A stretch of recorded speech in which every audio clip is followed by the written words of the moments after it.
Aujourd'hui, nous nous sommes décidés de sortir pour marquer justement cette colère, mais surtout montrer notre soutien, notre accompagnement aux forces armées de la République démocratique du Congo qui abattent un grand travail dans la partie est de ces pays. Telemi pour exiger rupture et la relation diplomatique dans pays voisins où les alibongo ennemis à peuple congolais, mboka na biso ekozala bongo balkanisé te. Tosengi expulsion immédiate ya ambassadeur rwandais na sol congolais. Kagame yebana mutula ke congolais asa prêt sikoyo ko sala guerre na yo. Tolembi yo, tosaba bolole te. Oki nous allons envahir le Rwanda et nous allons annexer le Rwanda comme une province de la RDC. Museveni, wewe pale Kagame, wewe udingani. Uduke bamvita mumuso kwetu. Bwachingani nanko. Baso kata bandeko na biso, baso koma bako, baimata tongwa de salutation. Yangona telemi na yeye bako.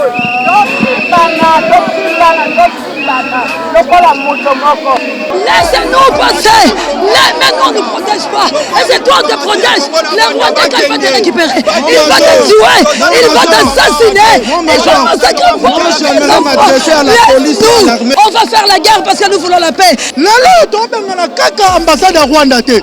Na ko veille congolais mayele. Ayeba na simba ambassade ya Rwanda biloko belé koti na mboko. Yango to sengi ba congolais. Vigilance. Tozo banga Rwanda te. La jeunesse congolaise et surtout la jeunesse quinoise, toza prêt. Ce qui bolingi bo pesa biso mandoki. Poto kenda ko bundela mboka na biso. Tondimi yango. Nous exigeons au gouvernement de suspendre tous les accords économiques, politiques qu'il a contractés avec le gouvernement rwandais. 3. Et nous sommes ici, étant donné que l'armée est apolitique, nous nouvelles là, nous soutenons notre militaire.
Voilà, tu vois que ça met contentement à Bisso.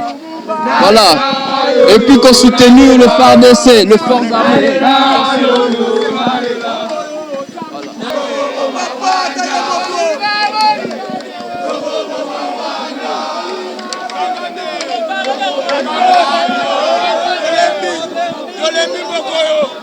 Rwanda, et là comment on de la biso d'unité, jamais.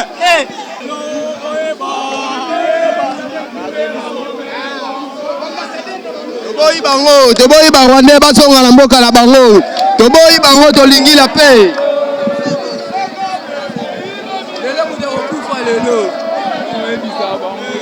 On a souhaité les pays.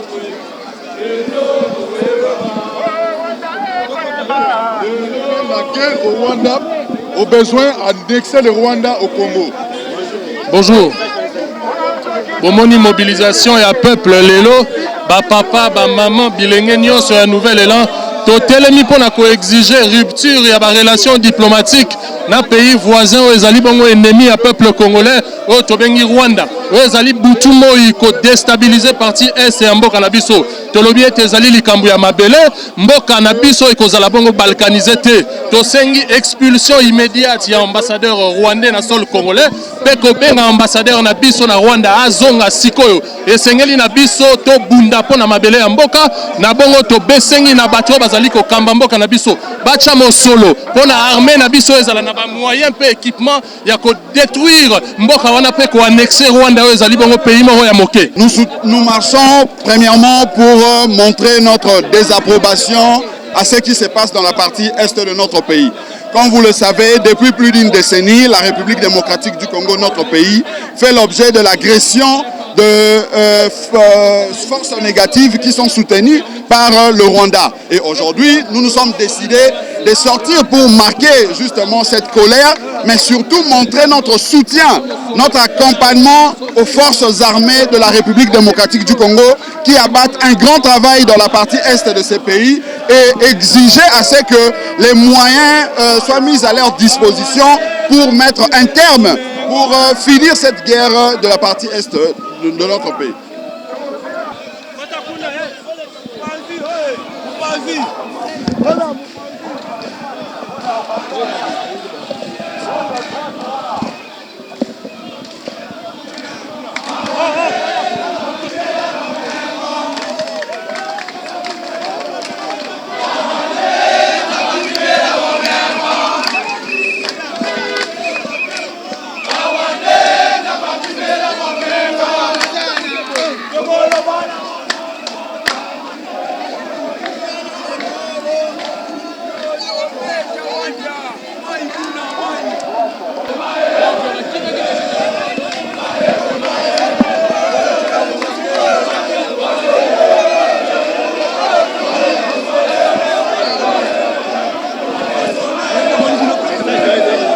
Merci. Nous avons un atelier awa. On a koyebisa na Paul Kagame que Congo oyo eza mboka ya Lumumba. Yango toye koyebisa na monde. Il est temps que Paul Kagame amekalisi na mabele ba komanité. Yango ya bomoni biso. Nous voulons les Rwandais qui quittent notre pays ici pour ne pas faire rien. On passe un message. D'ailleurs,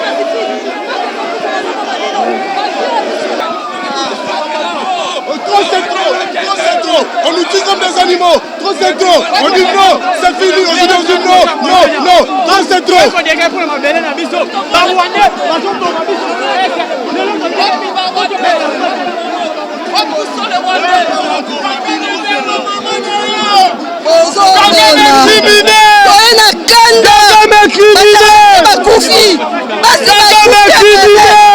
décision makasi tozomona lelo décision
trop c'est trop na mboko yo mboko eza mboko na biso eza mboko très bakoko barwandais bakende bazomatete basoda congolais bazoboma basoda na biso o bandeko na biso bakufa barwandais bakende trop c'est trop bakende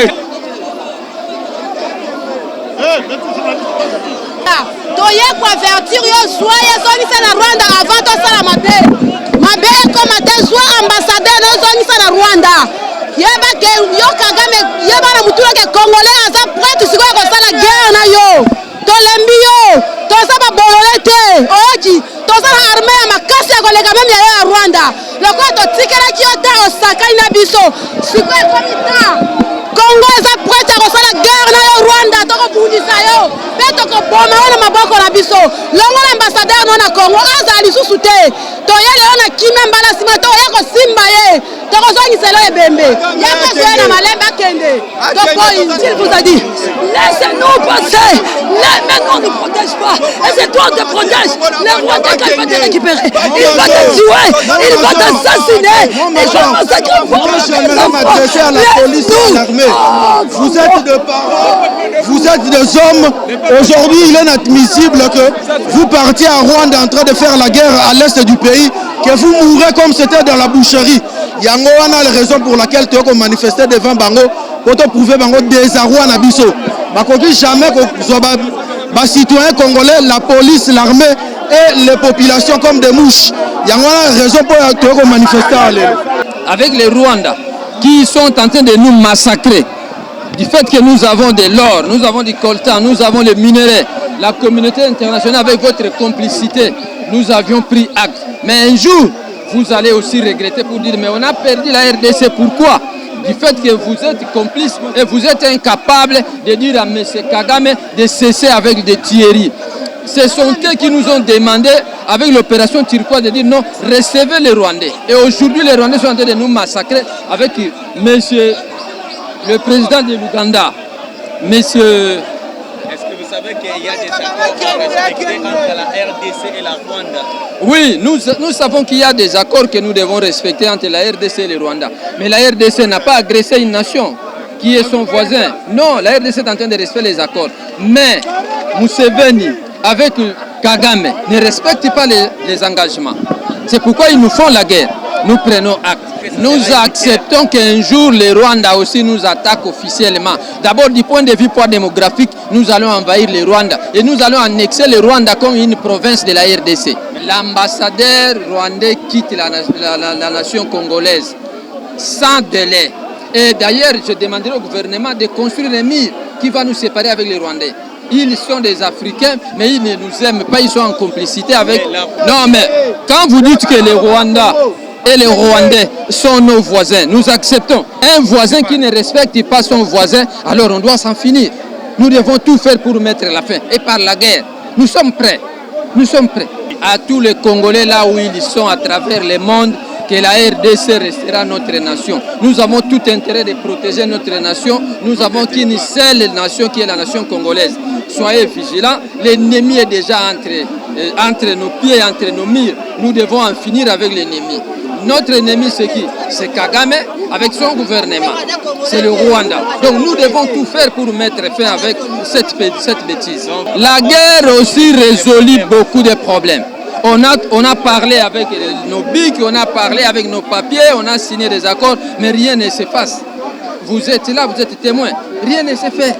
Vous êtes là, vous voyez. Donc on peut en finir aussi avec la guerre. On peut en finir. Baba Rwandais Paul Kagame. Yaya uduke ba nous vite mumusoko wa République démocratique du Congo. Kadi toi tout peuple congolais tout dit ambane to. Tina nkuto. Museveni wewe Paul Kagame wewe udingani. Uduke ba vite mumusoko wetu. Bwachingane nanku. Kadi kudini bantu ba kwa Kabila Kanambe yeye udiwa ambane. Udini black patriotic. Kadi toi tout dit ambane. Black patriotic tulitu benga muntu de kwa kamu black patriotic dina de ndangani Kabila wakanam yeye toto tuvitu vote muntu mukwa mumusoko mukari pindio president de la république odoko kadi to tulitu mona kabidi black patriotic FCC badi baba elano na anko kadi bloc patriotique fondateur wa bloc patriotique udu la peine kadi to benga maluapa mvita mu Congo Paul Kagame kwa shiki to benga muzito vu ambane oui sitting oui pour manifestation kadi non bloc patriotique européen to benga kwa shiki Tozalia ou justement pour notre objectif Misato. Premièrement, il est question que Mboka Mobimba, nous alertons le monde entier, la communauté nationale et internationale, que la République démocratique du Congo est agressée par l'ennemi rwandais. Ça, c'est une précision. Alors, nous en avons assez. Ça fait des années et des années. Il y a de cela 20 ans que les agressions à la partie est du pays continuent. Nous, aujourd'hui, Nouvel Élan, le parti cher d'Adolphe Muzitu, qui est coordonnateur de la Mouka, nous sommes levés pour imposer, demander au pouvoir, au gouvernement en place, de diligenter et prendre des mesures immédiatement l'expulsion de l'ambassadeur rwandais. 1. 2. Nous exigeons au gouvernement de suspendre tous les accords économiques, politiques qu'il a contractés avec le gouvernement rwandais. 3. Et nous sommes ici, étant donné que l'armée est apolitique, nous, Nouvel Élan, nous soutenons notre militaire. Le FRDC est apolitique, nous sommes là pour soutenir nos militaires qui sont au front, qui sont en train de mouiller les maillots, qui sont en train de mouiller leurs tenues, afin que pour libérer le pays. Voilà la raison pour laquelle vous allez nous demander, mais vous êtes de la Mouka, pourquoi vous soutenez cette histoire, pourquoi vous soutenez cette agression? Mais c'est une question du pays, c'est une question du pays. Le pays est en danger. Aujourd'hui, ceux qui Congo, Ezana Bitumba, Toalina Kaya Ukraine, Motomo côté, Ozana l'opposition, Ozana majorité, Ozana résistance, Oyo Kotikala, Biso Toali Banamboka, nous sommes en train d'alerter le monde entier parce qu'il y a l'hypocrisie. Nous constatons que la communauté internationale et régionale et sous-régionale, Bali n'a qu'à jouer le double G au Bali s'inserter.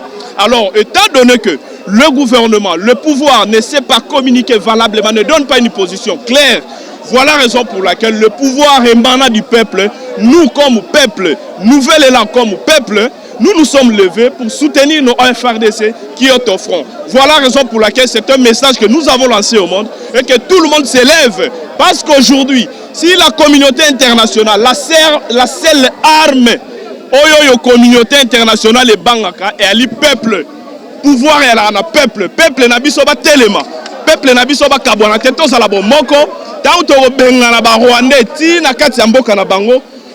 Par mesure, on récupérer même le territoire Rwanda et côté la RDC. Voilà la position de Nouvel Élan. Merci beaucoup. Moi, je suis pour la Congolais. Au moins, il y a le symbole de l'école de Congo. Ma belle langue est tondi kita. Ma belle langue est la bateau mayele. Ma belle langue est l'équipe ma belle. Kasi Kagame, Rwandais, atangami na mabele langue la occidentaux. Pour ne pas ko balkaniser mboka nanga, pour ne pas ko intimider kanga ko violer, ko nommer, ko sala makambutu nanko. Yango biso tolobi, to bondelié, to sambeli nzambe, tolobi Kagame kende la mboka la biso, to boyo, Kagame lobi ko kendete. Yango biso ba congolais, lokola to sa ba bon lecteur à Bible, to tangi Josué 8, place nzamba solo balabana Israël, c'est la conquête d'Israël. Alors biso ba congolais pe tolobi, maintenant c'est la conquête de la République démocratique du Congo. C'est direct sur cette montagne. Il y a comme Kagame, il y a comme Elissaïe Mabele, à s'enrichir, à se minérer, à industrialiser la mboka laye, bisotoza pauvre. Il y a un lobby boy. Kagame, c'est le moment de déclarer guerre na yo. Ndenge yo lobby, okoya ko bunda la sol na biso, ozozwa batu, okota la baron la Mabele. Kagame ceux qui Congo za la kaya tata la na mama na yo. Il y a un lobby que vive l'Afrique, que vive la République démocratique du Congo. C'est diable 3, c'est diable 4, la République démocratique du Congo. On va faire la guerre parce que nous voulons la paix. Un adage nous dit, c'est lui qui fait la paix, prépare la guerre. Comme nous voulons la paix dans toute étendue de notre pays, on va faire maintenant la guerre. On déclare la guerre avec les Rwandais. Que vive la RDC, que vive la RDC, que gagne, que le soulèvement, que la révolution congolaise. Yango Bolibiso to déclarer guerre. Merci Bandeko, Bomoni, Maloba, Monokonabiso Nganga. biso bato ya liboso tobanda manifestation contre ambassade ya Rwanda ntango ezalaka na Grand Hôtel bakanga biso ba Trésor King bakanga ba Nicole Kavira bamona te babisi biso toyebi diplomatie te ngai Trésor King naloba haut et fort namona 10 tonnes ya colis ambassade ya Rwanda na aéroport ya Njili nakenda kotuna inspecteur Andi Manaka natuni bakoli oyo boverifie yango abi baverifie yango te et je m'étais posé la question soki ezalaki minduki tongi tosuka wapi lelo tobengana kaka ambassade ya Rwanda te nakoeveye congolais mayele ayeba na nsima ambassade ya Rwanda biloko ebele ekoti na mboko avion ya Rwanda Airways ekotisi biloko ebele ambassade na bango ekotisi biloko ebele mo bakontrole yango ezalaki te yango tosengi bacongolais vigilance Moussa Laurent Désiré Kabila baki tala voisin na yo toyebani sino te guerre oyo todéclare bakoyosalela biso guerre ti na Kinshasa parce que baza na minduki na Kinshasa baza na babiloko na Kinshasa nous ne demandons pas seulement ambassade ya Rwanda ekangama tozosenga nini Rwanda Airways ekita na aéroport ya Njili te ekita na Goma te tozosenga bakor nyonso basali RDC contre Rwanda ekufa parce que Rwanda aza na nini lelo Rwanda akomi kobénéficie na nyonso eza ya Congo tozobanga Rwanda te la jeunesse congolaise et surtout la jeunesse kinoise toza prêt soki bolingi bopesa biso mandoki po tokende kobundela mboka na biso tondimi yango bilanga kutu bakulu na bakei ebongo kobundela mboka tondimi yango bosala kaka no recrutement volontaire tobundisa Rwanda toza 11e armée na Afrique 11e tozaki 8e 2 ans passés soki toza 11e Rwanda za 45e armée tobanga Rwanda na nini pays moko muke c'est pour cela nous disons aux Congolais na komba vita nkanga na komba kipa vita ya kimbangu ba enyoso colonel Mamadou ba oba bundela mboko na bosolo balata biso Rwanda kobundisa ka banzoto physique te mais kobundisa pe na milimo tous ces gens tolobaki ba Rwandais to bazwa nationalité congolaise il faut balakisa biso nationalité wana bazwa ndenge nini Robert Roy, on connaît Robert Roy, était le président, il y a un étudiant rwandais. Comment il était devenu congolais? Question là de tout la chaque fois. Guizaro, oh là là, bon ministre. Il est le fils du président de Rwanda, il est devenu congolais. Comment? Bon, Kosaka Bisote, ministre de défense. Oh, Mobutu Ayabaka Rwanda, le lobby de commissaire congolais. Bon, organisateur que tu as zoba. Toyebi histoire mboka na biso lelo tokosenga bakongolais tosangana lokwa moto moko na Rwanda na FARDC na la police soko moni Rwanda policier rwandais oh soldat rwandais il n'a pas le droit ya kozala kati armée siloto bako infiltrer voilà biso mwana moso harmonie oza la presse présidentielle une rwandaise kuna salaka nini toza na liste tokobanda kopanza ba liste merci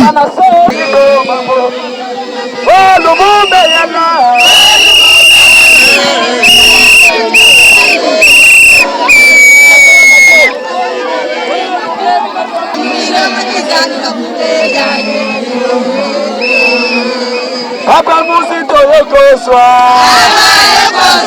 Mopona ekonote Muzito bana bakona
bandeko na ngai bazokata bandeko na biso bazoboma bango baimata ntongo alela salutation yango na telemi na ye esika oyo tosimbana lokola moto moko napesi oyo nyonso atelemi na esika oyo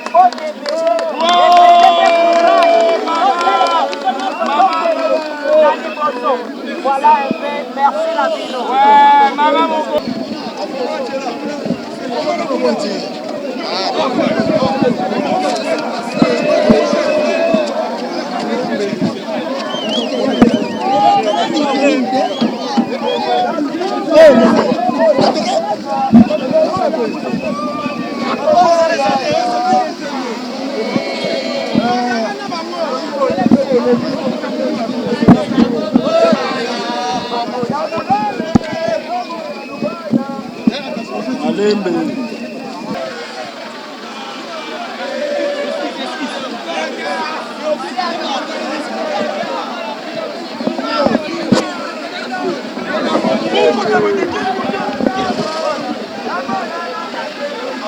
du tout, Aza populaire tel le lobo sati, démonstration de force. Yadolphe Muzitu, Nanzela mobilisation, pour moni lelo, liboso ambassade à Rwanda Kinshasa, au Pessim Bomba Boy. Yango wana toza ko bengisa ba Congolais, bisika nyonso bazali. Babongama parce que engagement oyo ekosuka awa te parce que mabele oyo eza ba Congomani. Lelo zalaki likambu ya ba Congolais te, lelo zalaki likambu ya parti politique te. Lelo zalaki likambu ya ba Congolais nyonso. Yango wana bomoni to mebi ba militant na biso tozo kota na bango na kati ya siège pona kotalisa ye keno Congolais komi na kanda voilà importance ya siti na biso yango wana. Donc siti ya lelo soki toki ko résumer ezalaki likambu ya ba Congolais nyonso. Ezalaki likambu te kona na mutu songolo pakala. Lokola mwana mboka Adolphe Muzitu aza mutu oyo bo déclaré depuis longtemps qu'il faut qu'on annexe Rwanda. Kosa na bitumba yango lelo bomoni monde entier et moni comment est-ce que Muzitu a mobilisé. Muzitu est moko circulation et katani. On suppose que leadership na Congo na minute oyo boye mutu akokani Adolphe Muzitu azalite. Alors yango to benisi ba Congolais samedi lisusu toza na activité mosusu à partir à 8h na siège na biso yango tozo bengisa ba Congolais nyonso baza na Bukavu baza na Kindu baza na Bumba baza na Équateur samedi toza lisusu awa boye. Merci.